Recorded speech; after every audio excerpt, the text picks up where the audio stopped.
دا سختي ځکه برداشت کولی چې شعر یې ورته دا ووایي وایي یوه شپه توره تیاره خیر دی به بیا تېره کړو یوه شپه توره تیاره خیر دی به بیا تېره کړو خو چې سحر د بېرنګی را نه شي انشاءالله تعالی دا ټکټونه چې مونږ ورکولو تاسو په کلمه یقین وکړئ د خان صاحب الفاظ به دا ورکرانو ته ورکړه دا هغې خلکو ته ورکړئ چې په درې نسله کې د هغې پارلمان ته څوک نه تللی وایي دا هغې خلکو ته ورکړئ یو پیره دا د خان صاحب ماته الفاظ دي داسې کسانو ته ورکړئ چې موټر دې ورسره نه وي ځان له به ګوري کوشش په ځان له کوي او تاسو لیدلی د ښار په مترا کې چې کوم هغه ناست و او په سکیورټي کې کس ناست و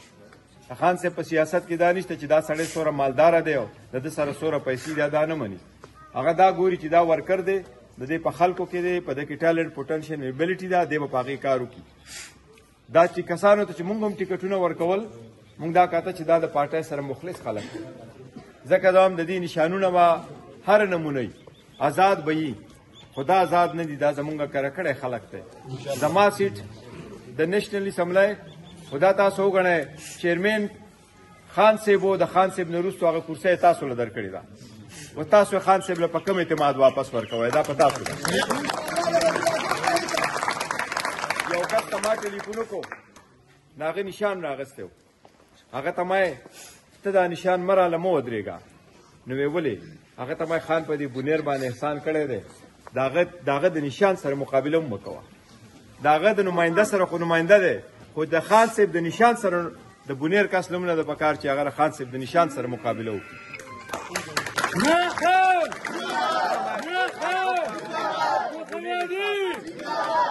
انشاءالله تعالی دقه ده دا زمونږ چې څومره نمایندګان دي آزاد دي خو په نوم آزاد دي د زړه نه د کردار نه انشاءالله تعالی دا به همیشه زمونږ سره وي دا د ټولو ډېره شکریه دا سختي ځکه برداشت کولی چې شعر یې ورته دا ووایي وایي یوه شپه توره تیاره خیر دی به بیا تېره کړو یوه شپه توره تیاره خیر دی به بیا تېره کړو خو چې سحر د بېرنګی را نه شي انشاءالله تعالی دا ټکټونه چې مونږ ورکولو تاسو په کلمه یقین وکړئ د خان صاحب الفاظ به دا ورکرانو ته ورکړه دا هغې خلکو ته ورکړئ چې په درې نسله کې د هغې پارلمان ته څوک نه تللی وایي دا هغې خلکو ته ورکړئ یو پیره دا د خان صاحب ماته الفاظ دي داسې کسانو ته ورکړئ چې موټر دې ورسره نه وي ځان له به ګوري کوشش په ځان له کوي او تاسو لیدلی د ښار په مترا کې چې کوم هغه ناست و او په سکیورټي کې کس ناست و خان صاحب په سیاست کې دا نشته چې دا سړی څومره مالداره دی او د ده سره څومره پیسې دی دا نه مني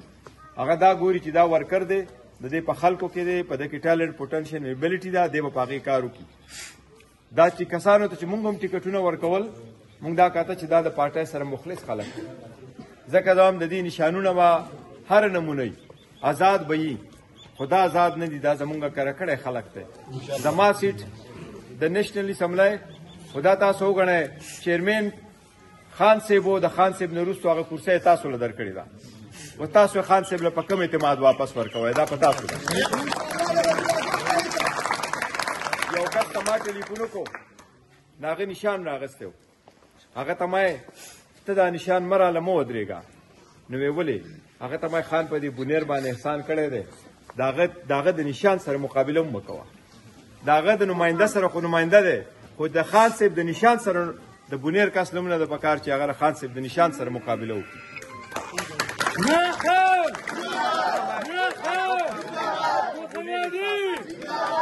انشاءالله تعالی دقه ده دا زمونږ چې څومره نمایندګان دي آزاد دي خو په نوم آزاد دي